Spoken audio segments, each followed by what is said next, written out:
Self energy निकाली थी, क्या आया था हाफ सी वी स्क्वायर, जहाँ वी उस कंडक्टर का पोटेंशियल है। फिर हम लोगों ने दो मेटलिक कंडक्टर्स को अगर हम लोग कनेक्ट कर दें एक वायर से, तो उस केस में चार्ज की शेयरिंग कैसी होगी, कितना हीट प्रोड्यूस होगा, वगैरह वगैरह बातें भी कर ली थी। ठीक है, आई होप सब लोगों ने वो वाला पोर्शन अच्छे से पढ़ लिया है, खत्म कर लिया है, जिससे हम अगले पोर्शन में इजीली बढ़ पाए। तो हमारा अगला टॉपिक है इस चैप्टर का, उसका नाम क्या है? इसका नाम है कैपेसिटर। क्या नाम है? कैपेसिटर।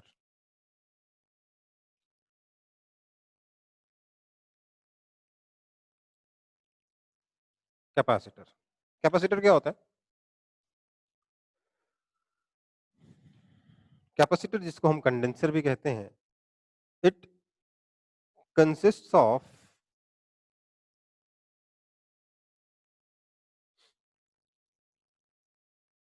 To conductors. दो कंडक्टर से बनता है ये। टू कंडक्टर्स सेपरेटेड बाय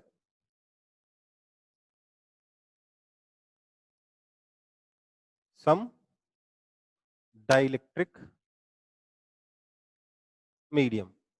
मतलब दोनों कांटेक्ट में नहीं होने चाहिए, दोनों के बीच में कुछ डिस्टेंस होना चाहिए। डाइलेक्ट्रिक होना चाहिए, इंसुलेटर होना चाहिए, हो सकता है वैक्यूम भी हो, कोई दिक्कत नहीं है उसमें। ठीक है,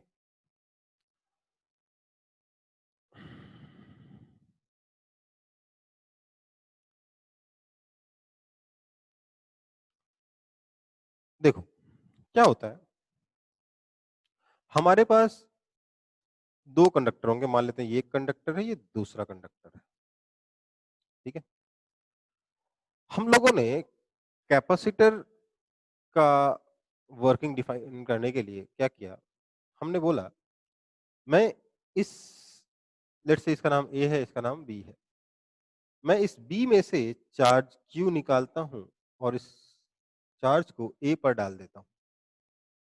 तो इससे क्या होगा, बी का चार्ज हो जाएगा माइनस क्यू और ए का चार्ज हो जाएगा प्लस क्यू। इनिशियली दोनों अनचार्ज थे, फाइनल चार्ज कितना हो जाएगा, बी पे माइनस क्यू, ए पर प्लस क्यू। ठीक है, ऐसा करने पर इन दोनों के बीच में कुछ इलेक्ट्रिक फील्ड आएगा कि नहीं आएगा, पॉजिटिव चार्ज से नेगेटिव चार्ज की तरफ। इस वजह से हम कहेंगे, हम ये भी मालूम है कि electric field is directed from higher potential to lower potential, इसलिए हम कहेंगे ए का पोटेंशियल बी के पोटेंशियल से ज्यादा है। अगर ये क्यू पॉजिटिव है तो इस पे पॉजिटिव चार्ज, इस पे नेगेटिव चार्ज, दैट मीन्स ए का पोटेंशियल बी के पोटेंशियल से ज्यादा होगा। तो ऐसे में हम डिफाइन करते हैं इस सिस्टम का कैपेसिटेंस। इस सिस्टम को कैपेसिटर कहते हैं और उसका कैपेसिटेंस डिफाइन करते हैं हम लोग। कैपेसिटेंस इज इक्वल टू, यहां पर इलेक्ट्रिक फील्ड की वजह से कुछ पोटेंशियल डिफरेंस आएगा ए और बी के बीच में, लेट्स से दो पोटेंशियल डिफरेंस वी है। तो कैपेसिटेंस को डिफाइन किया हम लोगों ने C is equal to Q by V, और ऐसा भी कह सकते हो C is equal to charge on A upon potential at A minus potential on B. ठीक है, बेसिकली कभी कभार अगर आप इस फॉर्मूले को यूज करने जाओ तो क्या देख सकते हो, चार्ज तो क्यों लिख दिया सर, पोटेंशियल डिफरेंस समझ में नहीं आ रहा कि V A minus V B करेंगे, V B minus V A करें।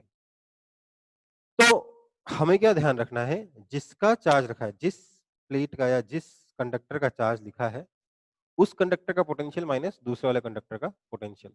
इस तरीके से हम लोग कैपेसिटेंस को डिफाइन करते हैं। ठीक है, कैपेसिटेंस की डेफिनेशन समझ में आई?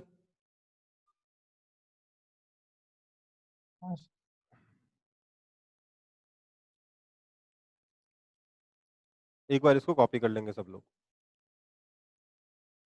स्क्रीन ब्लर है, स्क्रीन ब्लर तो नहीं होना हाँ चाहिए बेटा? सर, बहुत ज्यादा ही हो रहा है। बेटा फिर नेटवर्क इश्यू है आपका, हाँ सर। क्योंकि यहाँ पर स्क्रीन एकदम क्लियर है, कुछ फोकस वगैरह में कोई इश्यू नहीं है, नेटवर्क इश्यू है ये, और कुछ नहीं है।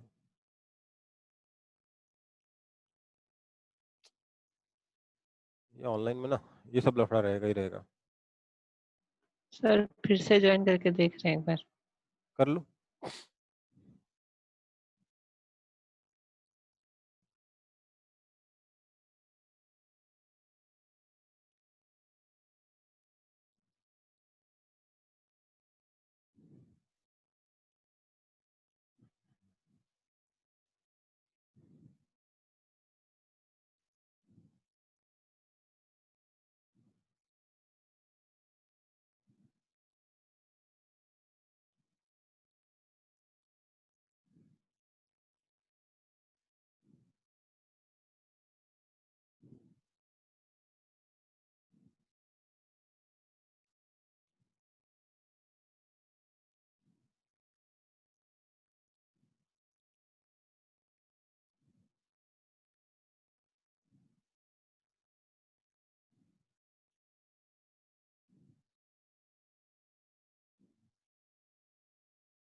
कॉपी हो गया?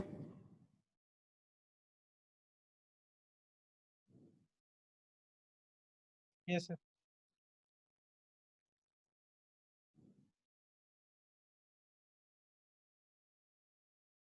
देखो इस कैपेसिटेंस को आप QB upon VB minus VA भी लिख सकते हो।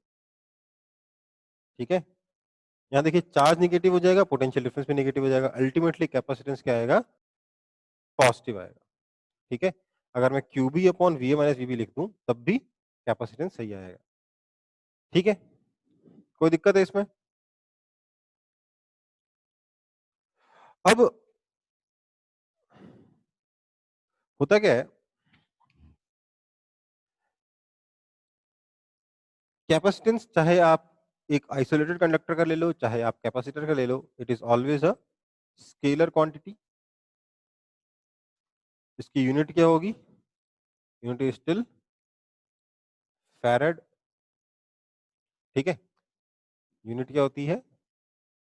फैराड। ठीक है, ये हमेशा पॉजिटिव ही रहेगा, कभी नेगेटिव नहीं हो सकता। और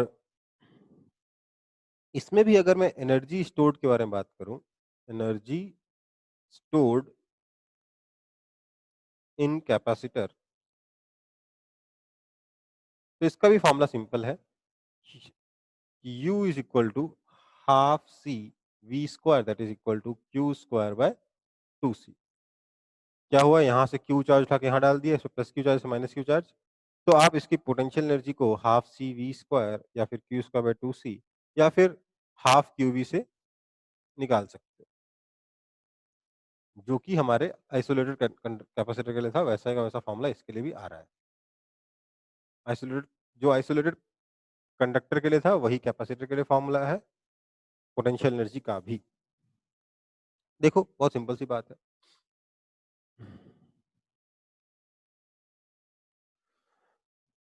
डेरिवेशन अगर हम इसका देखना चाहें तो मैं अभी करा दे रहा हूँ, डेरिवेशन पेज चेंज कर रहा हूँ मैं।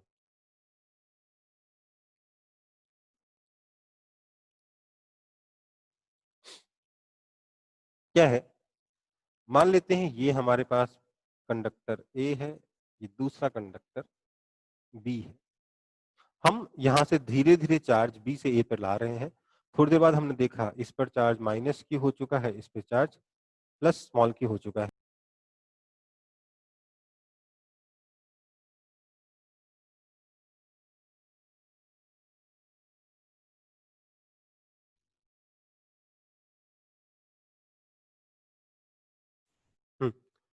आवाज आ रही है?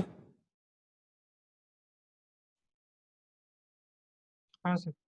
ओके, हमने क्या किया है, थोड़ी देर इस पे धीरे धीरे चार्ज लेके बी से ए पे जा रहे हैं। थोड़ी देर बाद इस पे चार्ज माइनस स्मॉल की हो चुका है, इस पे चार्ज प्लस स्मॉल की हो गया। इसके बाद अगर मैं यहाँ से एक डी क्यू चार्ज उठाकर इस पे डाल दूं, तो इन दोनों के बीच का जो पोटेंशियल डिफरेंस है V that will be equal to Q by C। इसलिए जो मुझे वर्क करना पड़ेगा dW that is equal to dQ into V that is equal to Q dQ by C। इसका मतलब जो टोटल वर्क होगा that will be equal to potential energy, वो कितना हो जाएगा? 1/c तो कांस्टेंट, इंटीग्रेशन Q dQ, कहां से कहां तक? इनिशियली चार्ज 0 था, मान लेते हैं फाइनल चार्ज कैपिटल Q हो जाता है, तो that is equal to capital Q square by 2c। तो इस तरीके से आप डिराइव कर सकते हो कि कितना एनर्जी हमारे कैपेसिटर पे स्टोर होगा। उसका फॉर्मूला भी Q square by 2c, derivation भी सेम है, बस यहां पर V क्या है? यहाँ पर V पोटेंशियल डिफरेंस है, और आइसोलेटेड कंडक्टर में V क्या था? उस कंडक्टर का पोटेंशियल था। ठीक है,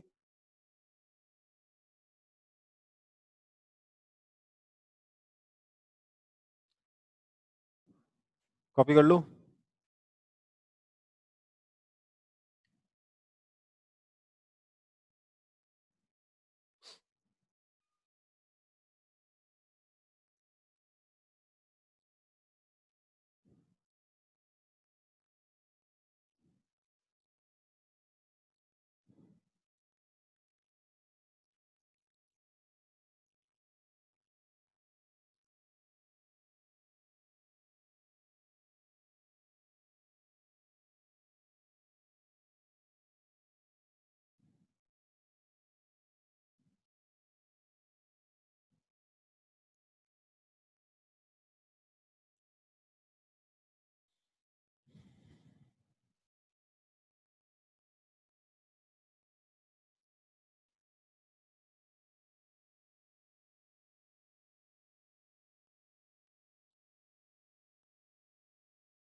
कॉपी हो गया? ओके, तो अब देखते हैं हम कैपेसिटर को रिप्रेजेंट कैसे करते हैं। जैसे रेजिस्टेंस को आड़ी टेढ़ी लाइनों से रिप्रेजेंट करते हैं, वैसे कैपेसिटर को रिप्रेजेंट करने के लिए हम लोग कुछ ऐसा नोटेशन यूज करते हैं, या फिर हम इसको ऐसे भी रिप्रेजेंट कर सकते हैं। ठीक है, ये लाइन हल्की कर्व्ड है या फिर दोनों स्ट्रेट है, बात एक ही है। दोनों तरीके से हम लोग कैपेसिटर को रिप्रेजेंट कर सकते हैं। ठीक है, अब कैपेसिटर अलग अलग तरीके के हो सकते हैं depending on the two conductors. जिन दो कंडक्टर्स के बारे में बात कर रहे हैं, उनके शेप, साइज, डिस्टेंस वगैरह देखकर, लोकेशन वगैरह देख के, ओरिएंटेशन वगैरह देखकर हम लोग अलग अलग टाइप के कैपेसिटर्स बना सकते हैं। The most common is parallel plate capacitor. तो सबसे ज्यादा हम लोग पैरेलल प्लेट कैपेसिटर के बारे में ही पढ़ेंगे। Parallel plate capacitor. अब देखो पैरेलल प्लेट कैपेसिटर क्या होता है। इसमें बेसिकली आपके पास दो प्लेट्स होंगी, दो मेटलिक प्लेट्स हैं जो एक दूसरे के साथ के पैरेलली ऐसे रखी हुई हैं। इनके बीच में ये जो डिस्टेंस है डी, ये स्मॉल है। स्मॉल किसके कंपैरिजन में? It is compare small in comparison to the dimension of this these plates. मतलब ये डिस्टेंस बहुत ही छोटा है। मतलब ये कि अगर मैं इन दोनों प्लेट्स के बीच में हूं, तो ये दोनों प्लेट्स इफेक्टिवली इनफाइनाइट शीट की तरह बिहेव करेंगी। समझ में आई बात? यहां तक किसी को डाउट है तो बोल दो।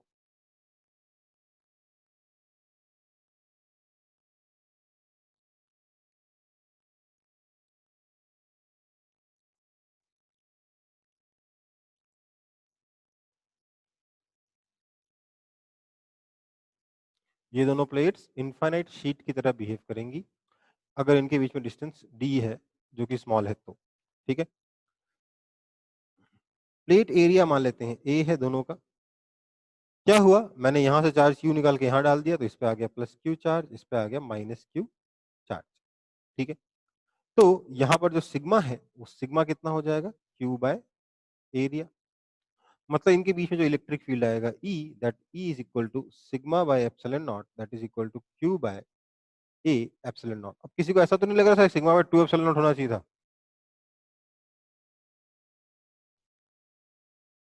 नहीं लग रहा है? हाँ ठीक। सर। क्या सिग्मा बाय 2 एप्सिलॉन नॉट होना चाहिए था? सर इन्फिनाइट शीट का तो यही था फॉर्म। हाँ, तो इसकी वजह से सिग्मा बाय 2 एप्सिलॉन नॉट, इसकी वजह से sigma bye 2 epsilon not, total कितना हो गया? अच्छा। हाँ सर ठीक। वैसे भी इनफाइनाइट शीट के सामने नेट इलेक्ट्रिक फील्ड का फॉर्मूला क्या है? सिग्मा बाय एप्सिलॉन नॉट है ना। नेट इलेक्ट्रिक फील्ड का तो यही फॉर्मूला है। हाँ सिग्मा बेस। हाँ सर। ठीक है, तो इलेक्ट्रिक फील्ड कितना हो गया? Q by A epsilon naught. इसका मतलब आपका जो पोटेंशियल डिफरेंस हुआ V is equal to E into D is equal to Q into D upon A epsilon naught. अब कैपेसिटेंस क्या है? Charge by potential difference. अब निकालोगे तो आ जाएगा कितना? Epsilon naught A by D. तो कैपेसिटेंस का फॉर्मूला बन गया क्या?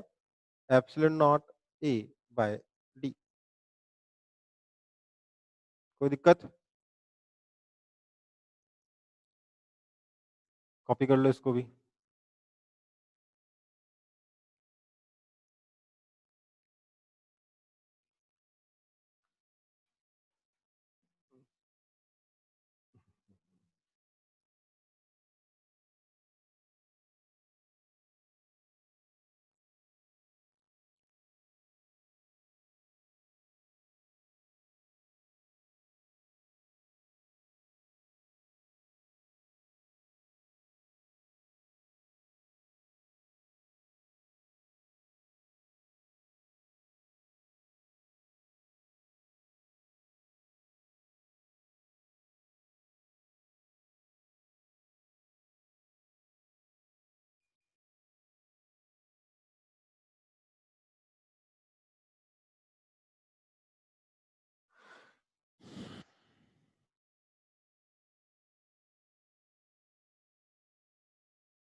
कॉपी हो गया?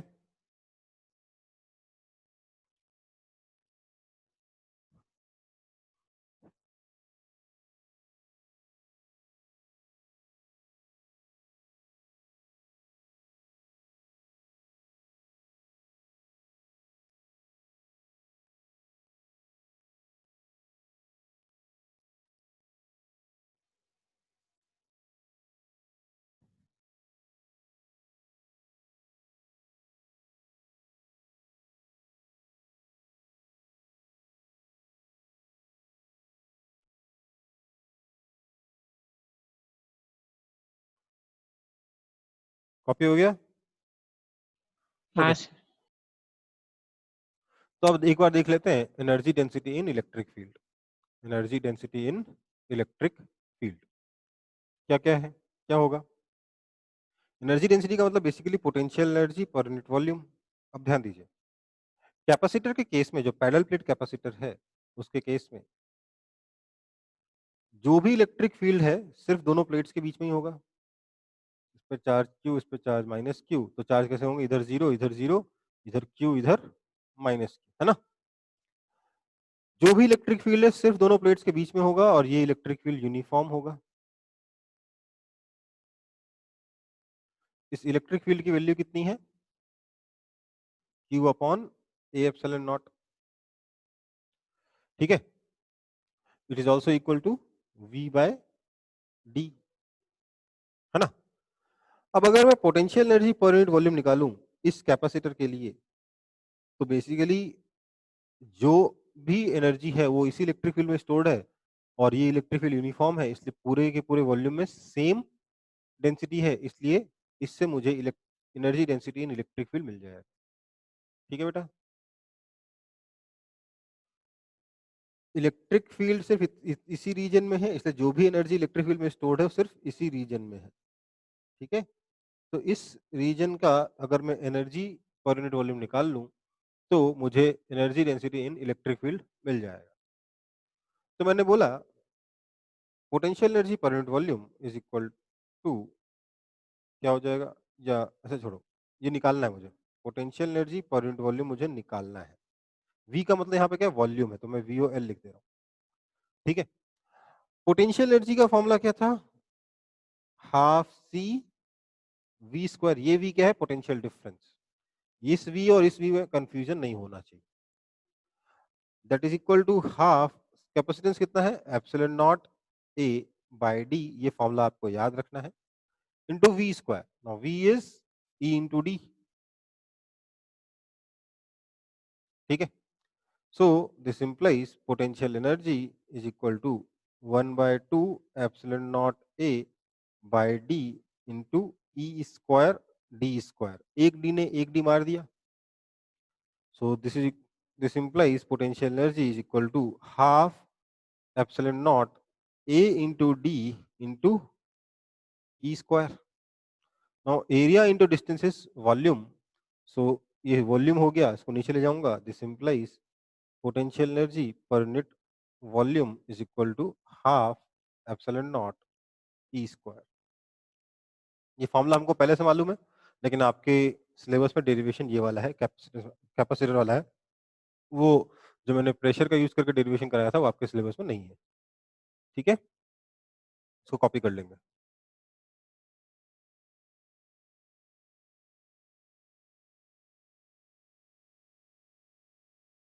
Aniket, then you please watch the recording afterwards. ठीक है?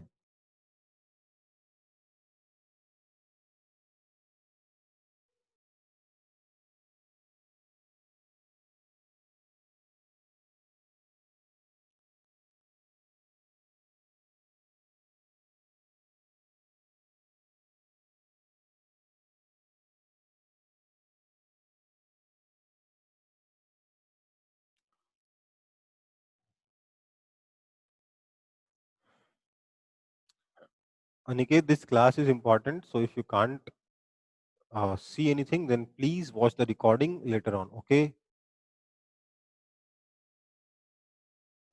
Yes sir.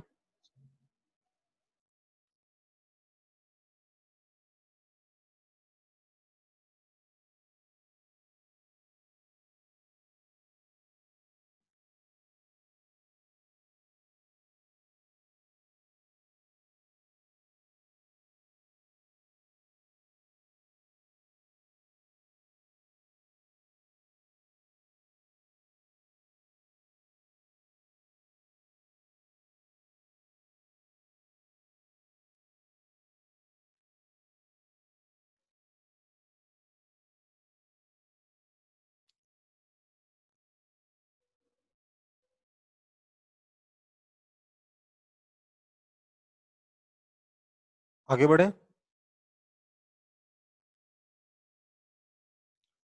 So we have our energy density in electric field. अब हम क्या करेंगे,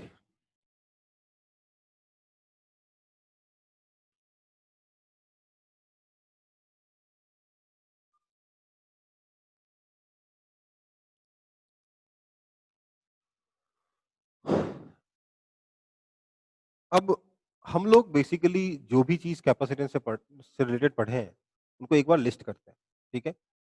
फिजिकल क्वांटिटीज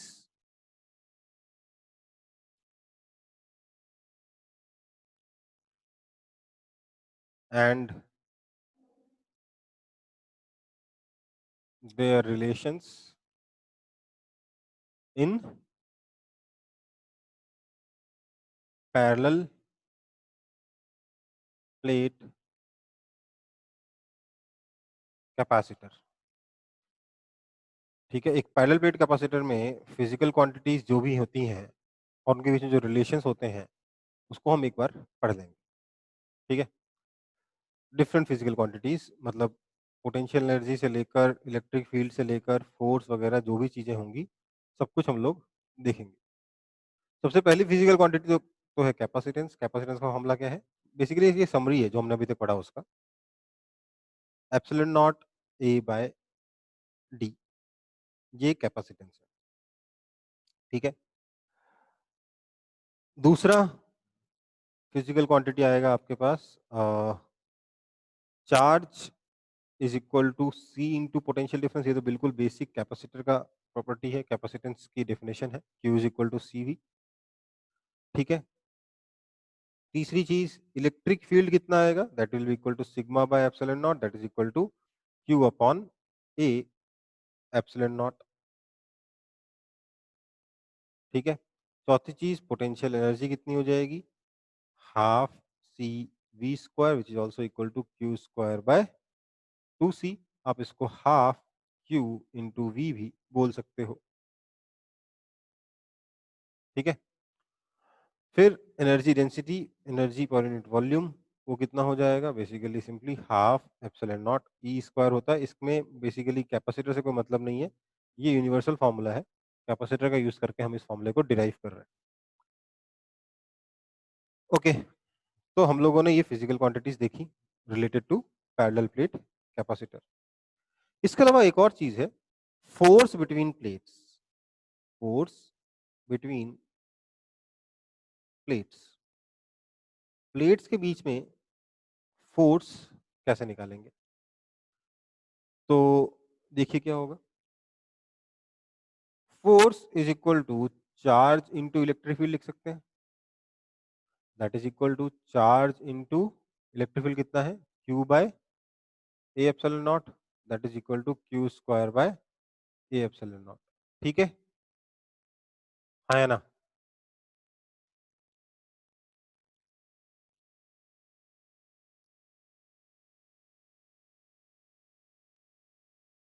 ये सही है कि गलत है, सर अपना वाला प्लेट में अपने से इलेक्ट्रिक फील्ड जो लगे वो फोर्स हाँ होगा। ये गलत है। Force is equal to Q into E external, खुद के प्लेट की इलेक्ट्रिक फील्ड की वजह से फोर्स नहीं लगेगा ना खुद प्लेट पे, so that is equal to Q into external electric field, मतलब दूसरे वाले प्लेट का इलेक्ट्रिक फील्ड कितना हो जाएगा, Q bye two A epsilon not. आधा खुद की वजह से होता है, आधा बाकी दुनिया की वजह से होता है, बताया था। Sigma by two epsilon not खुद की वजह से होता है, sigma by two epsilon not बाकी सबकी वजह से होता है। तो खुद का वाला इलेक्ट्रिक फील्ड तो खुद पे फोर्स नहीं लगाएगा ना, तो दूसरे का इलेक्ट्रिक फील्ड लिखना पड़ेगा, that is equal to Q square by two A epsilon naught, ये फोर्स का फॉर्मूला है, ठीक है। कोई दिक्कत है,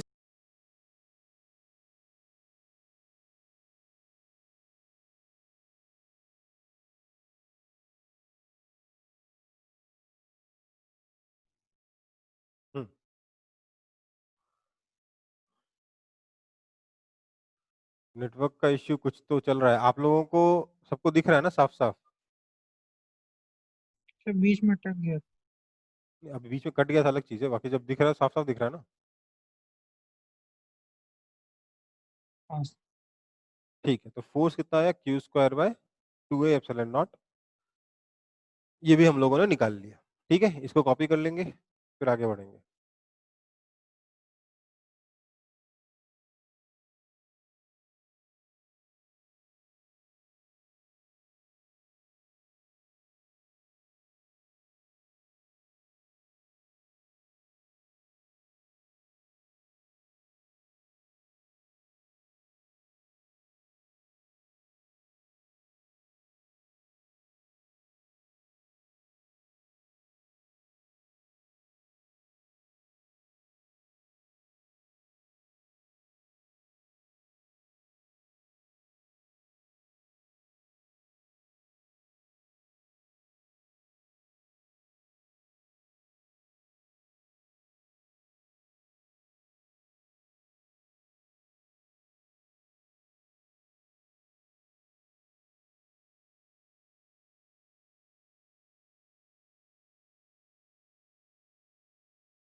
देखो,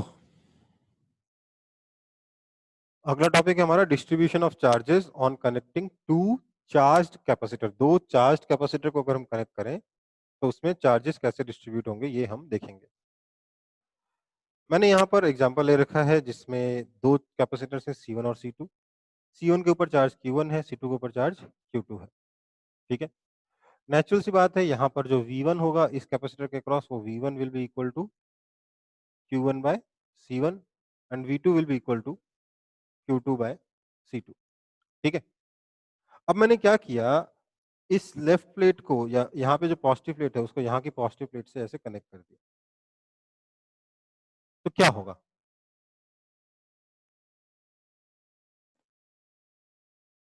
ऐसे कनेक्शन करने से क्या होगा, कोई बता सकता है?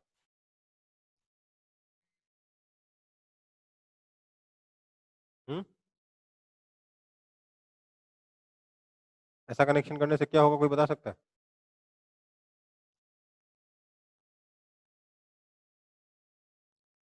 अंदाजा लगाओ, कोशिश करो बताने की क्या होगा।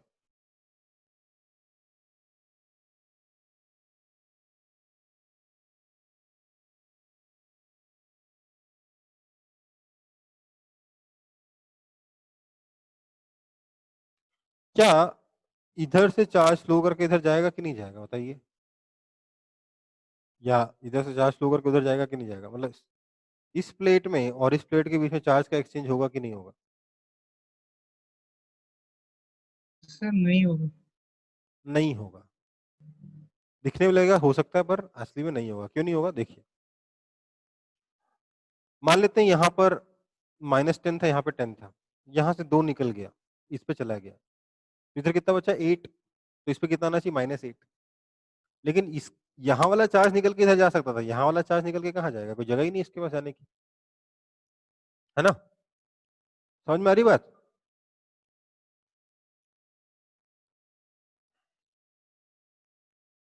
समझ में आ गया? यहाँ वाला चार्ज निकल के इस प्लेट पे चला गया, बट यहाँ वाला चार्ज निकल के कहाँ जाएगा, कोई जगह ही नहीं है। तो इसलिए ये वाला चार्ज अपनी जगह पे फंसा हुआ है, यहाँ पे -10 कूलम है अगर, तो यहाँ पे अपने आप +10 कूलम ही रहेगा, इसलिए यहाँ का चार्ज भी कहीं जा नहीं सकता। No exchange will take place. सिर्फ ये लगाओगे, कोई एक्सचेंज नहीं होगा चार्ज। इसका मैंने यहाँ पर इस तरीके से वायर डाल दिया, बीच में की डाल दिया, कोई चार्ज का एक्सचेंज होगा क्या?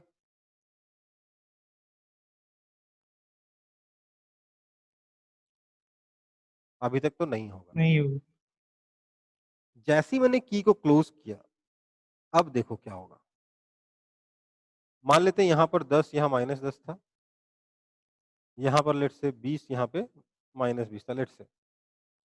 हो सकता है यहां से 2 कूलम चार्ज निकल के इस पे आ जाए, तो इस पे कितना हो जाएगा, 8 हो जाएगा, इस पे हो जाएगा 22, हाँ या ना। अगर इस पे 8 हुआ तो इस पे हो जाएगा -8, मतलब यहां पर कहीं से 2 कूलम चार्ज आके ऐड हो गया। वो 2 कूलम चार्ज बेसिकली इधर से निकला होगा तो इधर चार्ज जाएगा -22, ये जाकर उधर ऐड हो गया। बिल्कुल ऐसा हो सकता है कि अब चार्ज का एक्सचेंज हो जाए। नंबर से सिर्फ समझने की कोशिश कर रहे थे एक्सचेंज पॉसिबल है कि नहीं है। बेसिकली यहाँ से चार्ज इधर जाएगा, इस प्लेट से चार्ज इस पे चला जाएगा, इस पर जितना पॉजिटिव चार्ज डिक्रीज होगा उस पे इतना ही नेगेटिव चार्ज डिक्रीज हो जाएगा, इस पर जितना पॉजिटिव चार्ज इंक्रीज होगा उतना ही इस पर नेगेटिव चार्ज इंक्रीज हो जाएगा। ठीक है, अब पॉसिबिलिटी है ना चार्ज के एक्सचेंज की कि नहीं है?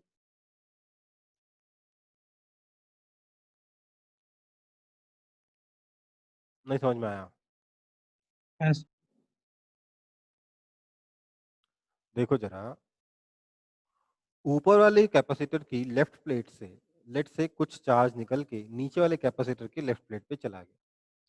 तो ऊपर वाले कैपेसिटर की लेफ्ट प्लेट जिस पे पॉजिटिव चार्ज था, इसका चार्ज डिक्रीज हो गया। नीचे वाले कैपेसिटर की लेफ्ट प्लेट इस पे नेगेटिव चार्ज था, इस पे भी पॉजिटिव चार्ज था, इसका चार्ज इंक्रीज हो गया। मतलब यहाँ 10 से 8 हो गया, यहाँ 20 से 22 हो गया।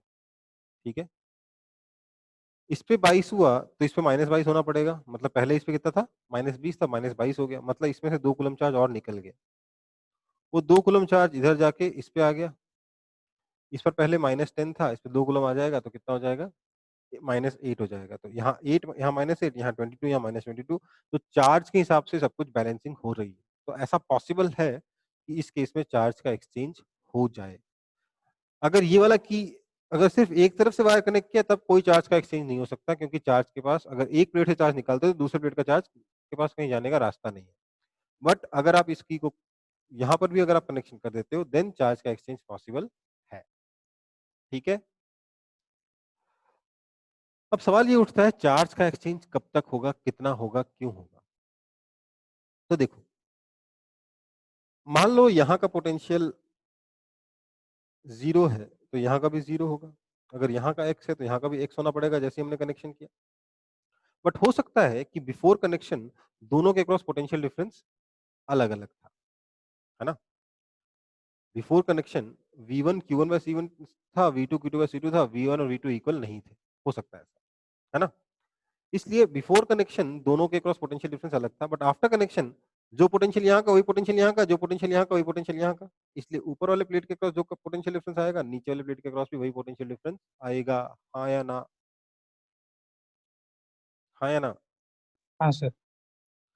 ओके, तो basically charge exchange will take place till both capacitors have same potential difference। ठीक है, दोनों कैपेसिटर्स के क्रॉस पोटेंशियल डिफरेंस जब तक सेम नहीं होगा तब तक चार्ज का एक्सचेंज होता रहेगा। कोई आपत्ति इसमें?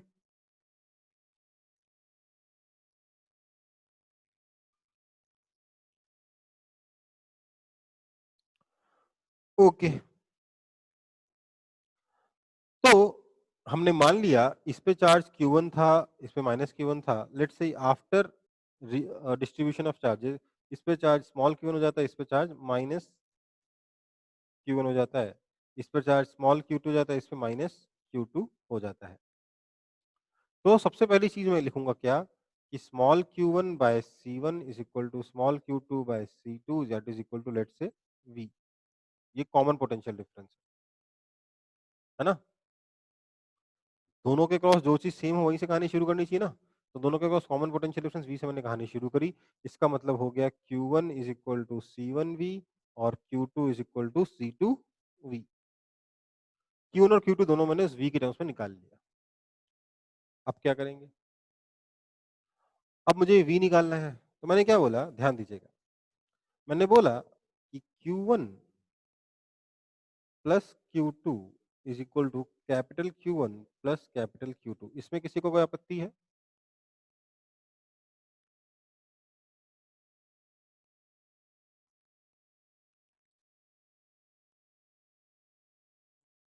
समझ में आ गए? कितने तेज हो आप लोग?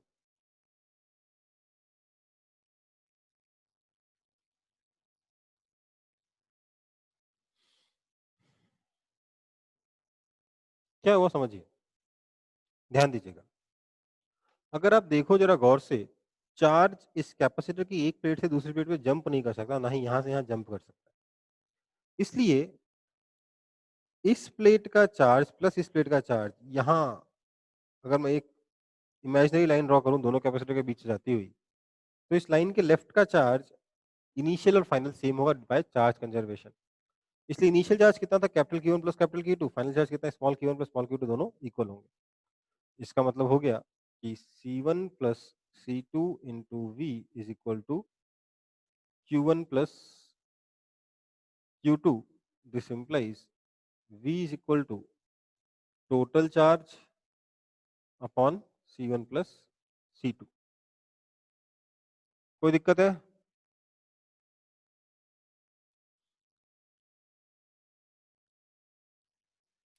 आपकी जो फाइनल पोटेंशियल एनर्जी हो जाएगी U फाइनल, वो कितनी हो जाएगी, half C1 V। U final कितनी हो जाएगी, half C1 V square plus half C2 V square, that is equal to half C1 plus C2 into V square. इसका स्क्वायर क्या हो जाएगा, Q1 प्लस Q2 का whole square upon C1 plus C2 का whole square. एक C1 plus C2 ने एक C1 plus C2 मार दिया, तो क्या बचा, this implies U final is equal to 1/2 Q1 plus Q2 का whole square by C1 plus C2। Q1 plus Q2 का whole square by 2 times C1 plus C2। ये आपकी फाइनल पोटेंशियल एनर्जी हो जाएगी। U इनिशियल हम लोग निकाल ही सकते थे, half C1 V1 square plus half या Q1 square by 2 C1 plus Q2 square by 2 C2। ठीक है, हम इस प्रोसेस में कितनी हीट प्रोड्यूस हुई ये भी निकाल सकते हैं। हीट, देखिए स्पॉन्टेनियस प्रोसेस है, हमेशा हीट रिलीज होगी। ये चार्ज का एक्सचेंज अपने आप हो जाएगा जैसे आपने कनेक्शन किया, तो इसलिए हीट जो है अपने आप रिलीज होगी। तो हीट रिलीज्ड या हीट प्रोड्यूस्ड कितना हो जाएगा, is equal to U initial minus U final. जो पोटेंशियल एनर्जी में लॉस हुआ बेसिकली वो हीट की फॉर्म में निकल जाएगा। अगर हम इसे कैलकुलेट करेंगे तो it will be equal to simply half C1 C2 upon C1 plus C2 into V square. V कितना है, V1 माइनस V2 का whole square. Initial potential difference V1 minus V2 और रिड्यूस्ड कैपेसिटेंस जैसा formula है C1 C2 upon C1 plus C2। इतना आपका heat produce होगा। ठीक है, कोई दिक्कत? ये वही फॉर्मूला है जो हम लोगों ने आइसोलेटेड कंडक्टर के केस में देखा था। इसको फटाफट कॉपी कर लेंगे।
कॉपी हो गया?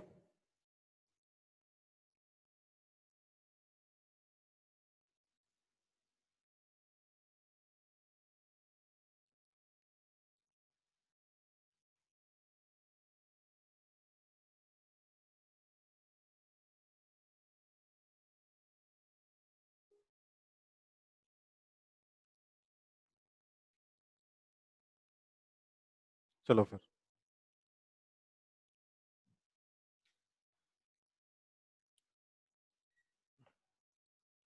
तो आप लोग ये वाला क्वेश्चन ट्राई करेंगे। एग्जाम्पल नंबर 10, थोड़ा जूम कर दे रहा हूँ मैं।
नहीं हुआ?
हाँ भाई, हुआ कि नहीं हुआ?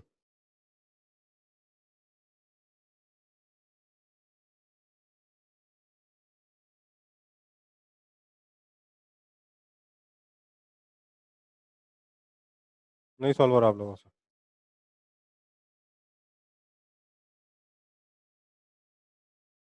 देखो भाई, क्या होगा समझो।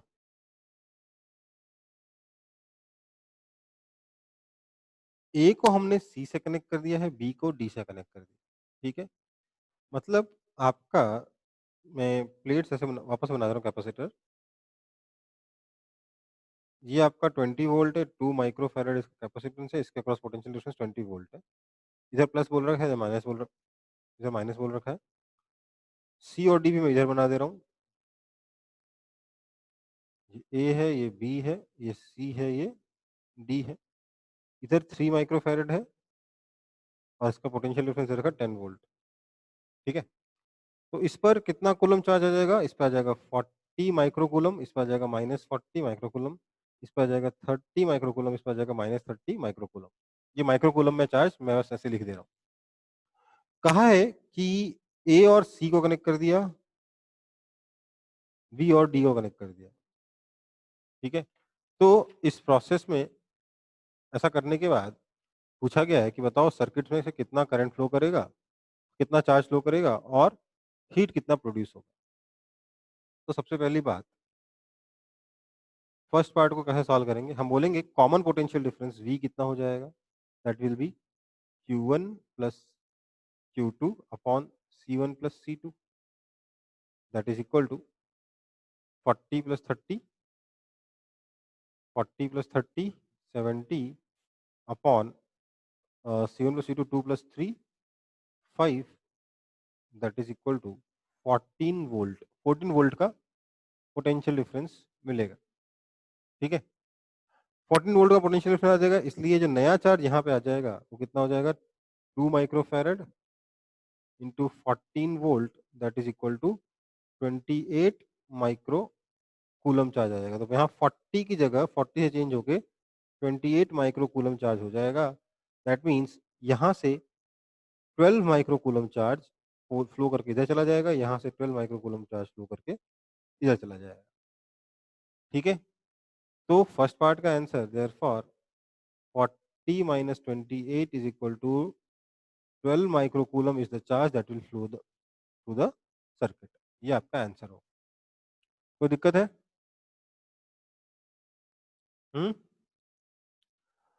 सेकंड पार्ट में पूछा है बताओ हीट कितना प्रोड्यूस होगा।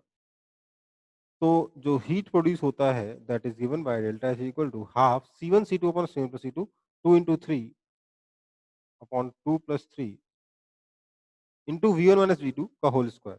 इसका पोटेंशियल 20 था, इसका 10 था, तो 20 माइनस 10 का whole square, that is equal to 2 2 चला गया, 3/5 इंटू 10 का square, that is equal to, ये हो गया 20 इंटू 3 60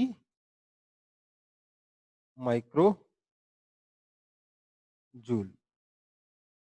60 माइक्रो जूल हीट जो है उसका लॉस होगा इस पर्टिकुलर केस में। कोई दिक्कत है किसी को? तो बता दो, एकदम बेसिक लल्लू क्वेश्चन है।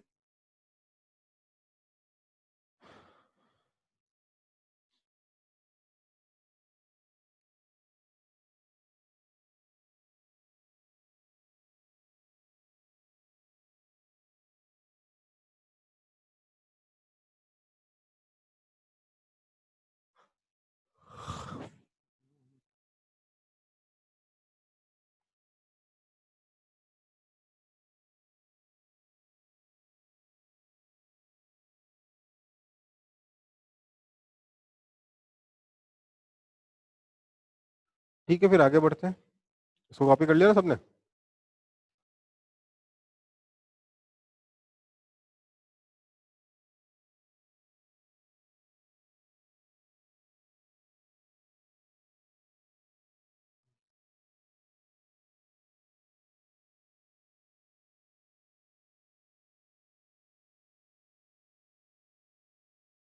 ठीक है, तो अगला क्वेश्चन मैं आपको दे रहा हूँ, जो बोल रहा हूँ कर लो।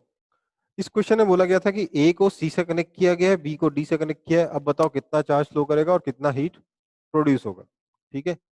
मैं आपसे पूछ रहा हूँ कि व्हाट इफ मैं ए को डी से कनेक्ट करता और बी को सी से कनेक्ट करता, ठीक है? ट्राई करिए। What would have happened if A was connected to D and B was connected to C? Try करिए।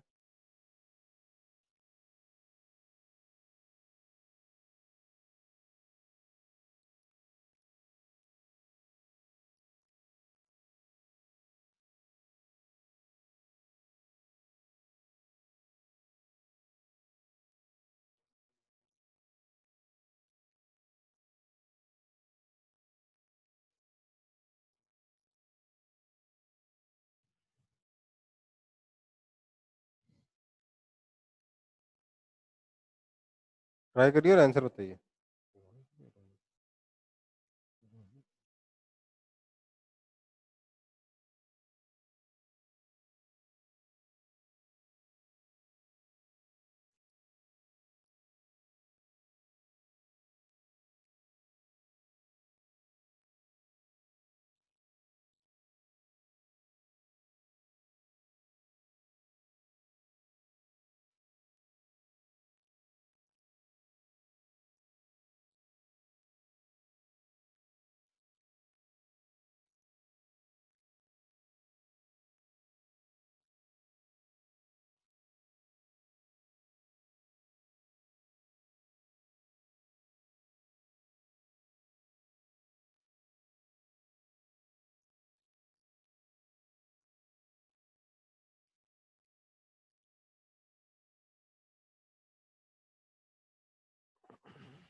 सर हो गया।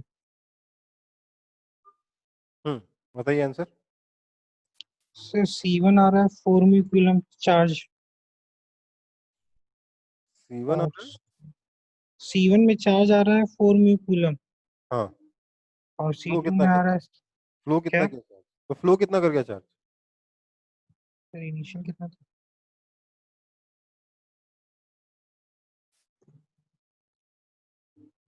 एक मिनट।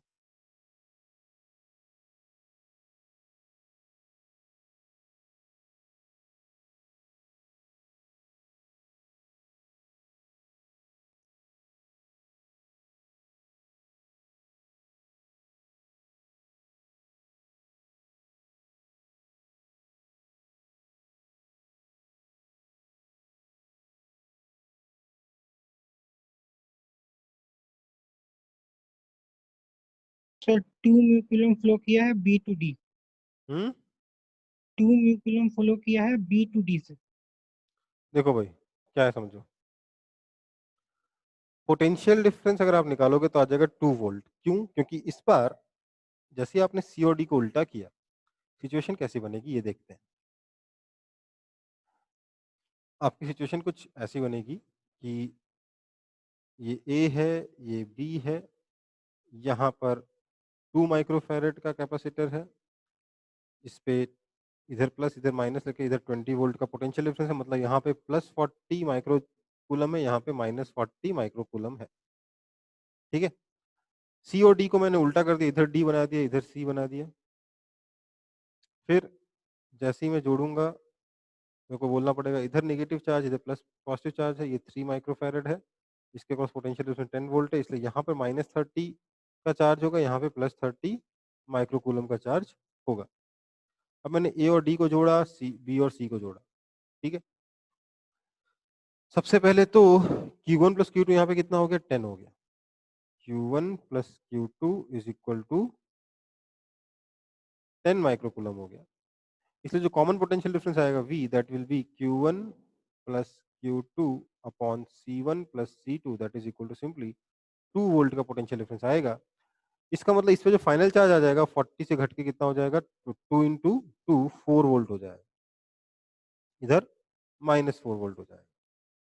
यहाँ पे कितना हो जाएगा, 3 इंटू 2 6, और यहाँ -6। इसमें कंफ्यूज मत करना कि इधर +6 इधर -6, माने क्योंकि इधर को प्लस प्लस मानते Q1 प्लस Q2 लिखा है ना, इसलिए जो भी आंसर आएगा इधर के लिए प्लस आएगा, इधर के लिए माइनस आएगा। ठीक है, अब V 2 वोल्ट है, इधर 6 आया, इधर -6 आया। आपने देखा यहाँ पर चार्ज 40 से घट के 4 हो गया, मतलब 36, 40 से घट के 4 वोल्ट कहाँ से, 4 माइक्रो कूलम है। ठीक है ना, 40 माइक्रो कूलम से घट के 4 माइक्रो कूलम हो गया, दैट मीन्स 36 माइक्रो कूलम यहाँ से निकल गया। वो 36 माइक्रो कूलम यहाँ जाके गया, इसलिए -30 से बढ़ के यहाँ पे 6 हो गया, इधर -6 हो गया क्योंकि यहाँ से 36 निकल गया, और 36 जाके यहाँ बैठ गया, इसलिए यहाँ पे -40 से बढ़ के -4 हो गया। ठीक है, तो फर्स्ट पार्ट की इसमें कितना चार्ज फ्लो करेगा सर्किट में से, तो आंसर कितना है उसका 36 माइक्रो कूलम। फर्स्ट पार्ट का आंसर क्या हो गया 36 माइक्रो कूलम। सेकंड पार्ट में बोल रहा है बताओ हीट कितना प्रोड्यूस होगा, तो डेल्टा एच हो जाएगा half C1 C2 upon C1 C2 मतलब 2 into 3 upon 2 plus 3 into delta we का स्क्वायर। डेल्टा वी का मतलब इसका पोटेंशियल डिफरेंस माइनस इसका पोटेंशियल डिफरेंस। इसका पोटेंशियल डिफरेंस कितना है 20 माइनस इसका पोटेंशियल डिफरेंस कितना है -10 का whole square, that is equal to 540 micro joule. ये आपका आंसर होगा सेकंड पार्ट का। ध्यान दीजिए यहाँ पे मैंने -10 क्यों लिखा, क्योंकि यहाँ पे ओरिएंटेशन उल्टा था, चार्ज का ओरिएंटेशन उल्टा था। इधर का पोटेंशियल माइनस इधर का पोटेंशियल करोगे तो यहाँ का +20 है तो यहाँ का -10 है। ठीक है, कॉपी कर लो।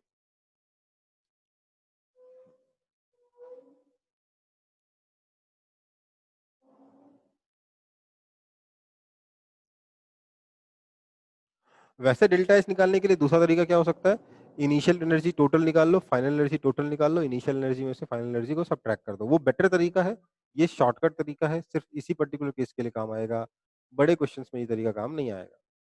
ठीक है, ये फॉर्मूला सिर्फ सिंपल जब दो कैपेसिटर्स को हमने जोड़ दिया उसमें कितना हीट प्रोड्यूस हो रहा है इसी में काम आएगा। बैटरी वगैरह लगी होगी तो ये फॉर्मूला काम नहीं करेगा। उस केस में डेल्टा एच कैसे निकालोगे, work done by battery is equal to change in potential energy plus heat produced.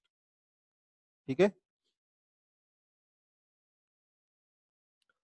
जो भी बैटरी वर्क करेगी वो या तो पोटेंशियल एनर्जी की फॉर्म में नजर आएगा, नहीं तो हीट की फॉर्म में नजर आएगा।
कॉपी हो गया,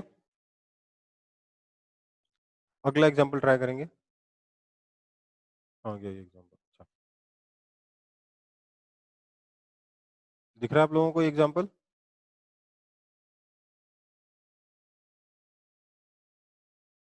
थोड़ा zoom कर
हो गया ये?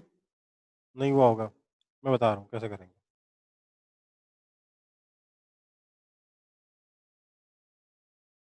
देखिए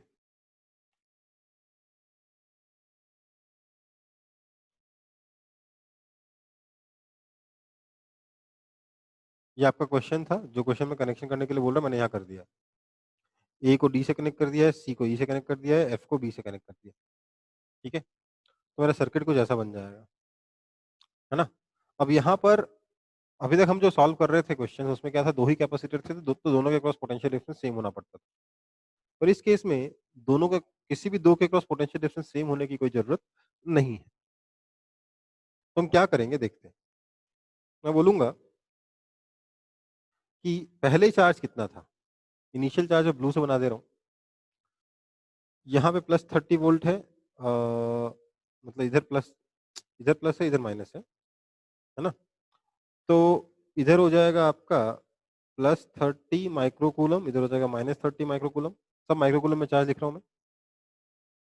बिफोर कंप्लीटिंग द कनेक्शन में ब्लू से बना रहा हूँ। कनेक्शन को कंप्लीट करने से पहले क्या था, यहाँ 10 वोल्ट है, यहाँ 2 माइक्रोफैरड है, तो 20 हो गया, तो यहाँ -20, यहाँ पर +20, यहाँ पर 15 और 2 है, तो यहाँ पे हो जाएगा +30, यहाँ हो जाएगा -30। ये हमारी सिचुएशन है इनिशियली। फिर हमने इसको कनेक्ट कर दिया। जैसे कनेक्ट करेंगे, मैं मान लेता हूँ कि यहाँ से चार्ज Q फ्लो करके इसमें चला जाता है, यहाँ से चार्ज Q फ्लो करके इसमें चला जाता है, यहाँ से चार्ज Q फ्लो करके इसमें चला जाता है। ठीक है, चार्ज Q इस तरीके से फ्लो किया है, हमें ये चार्ज Q बताना है सबसे पहले।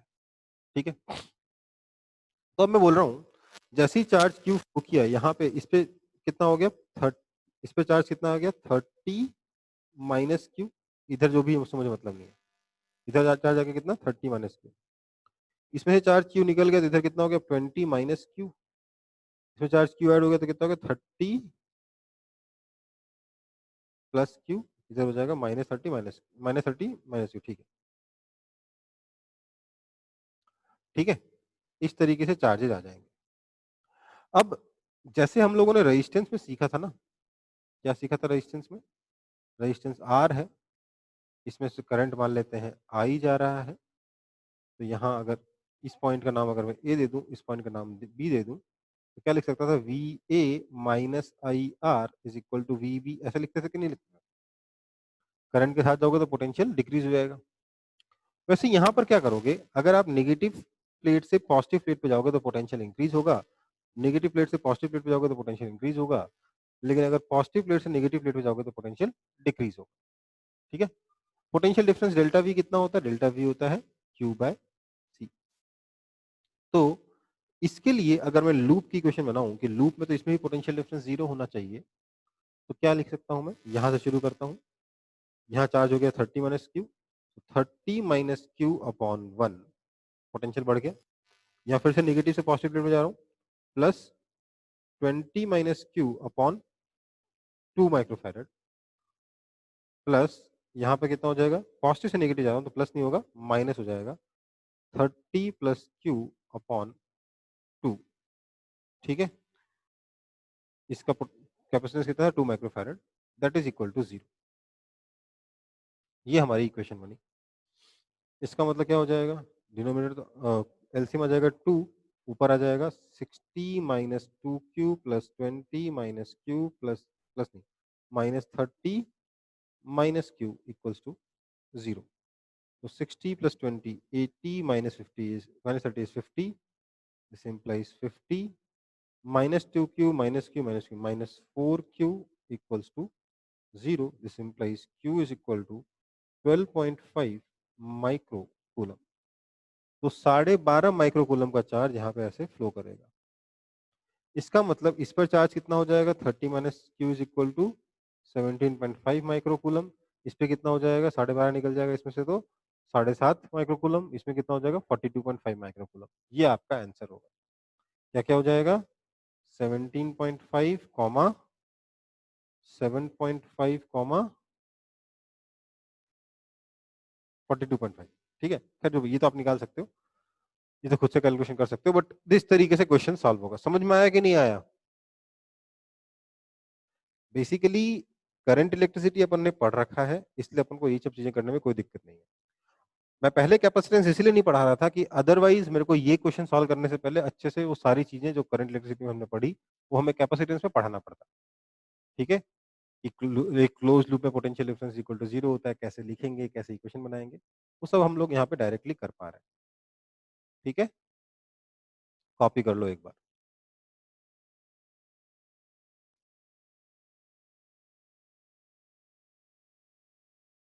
अगर कुछ समझ में नहीं आया तो बता दो। सर ये चार्ज कैसे एक बार और एक्सप्लेन कर दीजिए ना, ये चार्ज कैसे फ्लो हो रहा है वो 30 माइनस क्यू क्यू जो फ्लो हो रहा है। देखो, जो अभी सिचुएशन है जिसमें मतलब चार्ज के फ्लो करने से पहले वाली सिचुएशन, उसमें यहाँ पे पोटेंशियल डिफरेंस 30 है तो प्लस 30, यहाँ पर 10 है, प्लस 10 प्लस 30 प्लस 10 कितना हो गया, प्लस 40, और यहाँ पर 15 वोल्ट है, यहाँ के जाएंगे तो क्या, अच्छा फ्रीज हो गया। देखो, जो कनेक्ट करने की पहली वाली सिचुएशन है, जो चार्ज के फ्लो करने की पहली वाली सिचुएशन है, उसके बारे में बात करता हूँ। अगर मैं क्लोज लूप में पोटेंशियल डिफरेंस लिखूंगा तो क्या आएगा, यहां से यहां गए तो प्लस 30, यहां से यहां गए तो प्लस 10, यहां से यहां गए तो माइनस 15, क्योंकि हम यहाँ पे पॉजिटिव चार्ज से नेगेटिव चार्ज पे जा रहे हैं, माइनस 15। ठीक है, तो 30 प्लस 10 40 माइनस 15 इज 25, ये जीरो नहीं है, इसलिए सर्किट बैलेंस नहीं है। उसको बैलेंस करने के लिए क्या होगा, इस प्लेट से कुछ चार्ज निकलेगा, वो इस प्लेट पे जाएगा। अगर इस प्लेट पे चार्ज चेंज होगा तो इस प्लेट पे भी चार्ज चेंज होगा, इसलिए यहाँ से चार्ज निकल जाएगा। देखिए ध्यान दीजिएगा, कैपेसिटर की दोनों प्लेट्स के चार्ज का टोटल सम हमेशा जीरो होगा। जितना अगर एक पे प्लस क्यू तो दूसरे माइनस क्यू, तो इसलिए अगर एक पे चार्ज आएगा तो दूसरे से चार्ज निकल जाएगा, इतना ध्यान रखिए। ऐसा लगेगा कि करंट कंटिन्यूअसली फ्लो कर रहा था। ठीक है, तो यहाँ से चार्ज क्यू निकला तो वो चार्ज इधर से इस प्लेट पे पहुंचा तो इस प्लेट से चार्ज निकल गया क्यू, वो चार्ज इस प्लेट पे पहुंचा तो इस प्लेट से चार्ज निकल गया क्यू, और ऐसे करके ये चार्ज यहाँ पे पहुंच गया। हमेशा इस चीज का ध्यान रखिएगा कि क्योंकि कैपेसिटर की दोनों प्लेट्स का चार्ज का टोटल सम जीरो है, इसलिए अगर एक प्लेट पे चार्ज आएगा तो दूसरी प्लेट से चार्ज अपने आप निकल जाएगा। एक सर्किट में ये सबसे अच्छा औजार है हमारे पास सर्किट को सॉल्व करने के। ठीक है, तो मैंने बोला लेट से यहाँ से चार्ज क्यू आया, वो चार्ज क्यू इस पे गया, यहाँ से चार्ज क्यू निकल गया, यहाँ पे चार्ज क्यू आया, इससे चार्ज क्यू निकल गया, वो चार्ज क्यू जाके यहाँ पर स्टोर हो गया। तो क्योंकि यहाँ पे पहले से 30 माइक्रोकूलम चार्ज था, इसमें से क्यू निकल गया, क्यू माइक्रोकूलम में है, तो इस पे चार्ज कितना बचा, 30 माइनस क्यू। इस पर पहले से 20 था, इसमें से क्यू निकल गया, तो इस पे कितना बचा, 20 माइनस क्यू। इस पे कितना हो जाएगा, माइनस 20 प्लस क्यू, है ना। इस पर 30 पहले से था, उस पर प्लस क्यू आके जुड़ गया, तो 30 प्लस क्यू चार्ज यहाँ पर हो गया। तीनों पे हम लोगों ने चार्ज ऐसे अज्यूम किया। फिर अब हम लोग क्या बोलेंगे, अगर मैं नेगेटिव चार्ज से पॉजिटिव चार्ज की तरफ जा रहा हूँ तो पोटेंशियल इंक्रीज करता है, पॉजिटिव से नेगेटिव जा रहा हूँ तो पोटेंशियल डिक्रीज करता है। मैं इसी तरीके से लूप में घूमूंगा, बी से शुरू करता हूँ मैं बी से आया, यहाँ मैंने नेगेटिव प्लेट से पॉजिटिव प्लेट पे गया, पोटेंशियल इंक्रीज कर जाएगा, 30 माइनस क्यू अपॉन कैपेसिटेंस 1, तो 30 माइनस क्यू अपॉन 1। यहाँ फिर से मैं नेगेटिव प्लेट से पॉजिटिव प्लेट पे जा रहा हूँ, 20 माइनस क्यू चार्ज है, इसलिए यहाँ पे फिर से कैपेसिटेंस सॉरी पोटेंशियल इंक्रीज कर जाएगा, 20 माइनस क्यू अपॉन 2। ठीक है, यहाँ फिर से मैं, यहाँ फिर से नहीं, यहाँ पे मैं पॉजिटिव प्लेट से नेगेटिव प्लेट पे जा रहा हूँ, इसलिए पोटेंशियल डिक्रीज कर जाएगा, इसलिए मैंने माइनस लिख दिया, माइनस 30 प्लस क्यू अपॉन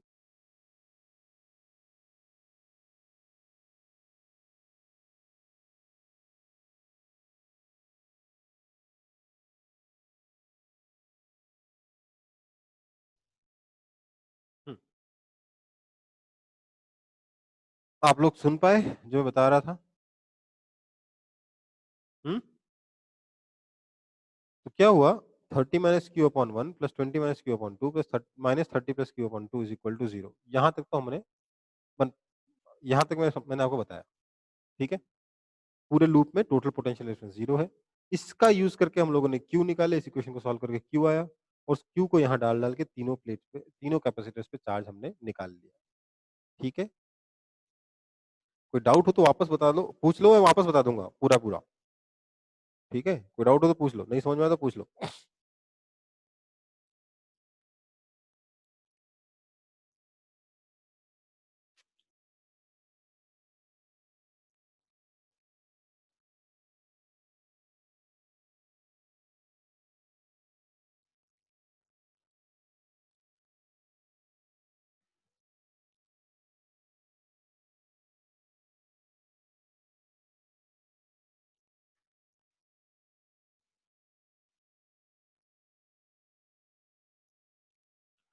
ठीक है, फिर ये क्वेश्चन हो गया, टाइम भी हो गया आप लोगों का और नेटवर्क भी उतना अच्छा नहीं चल रहा, तो मिलेंगे फिर अगली क्लास में। ठीक है बेटा।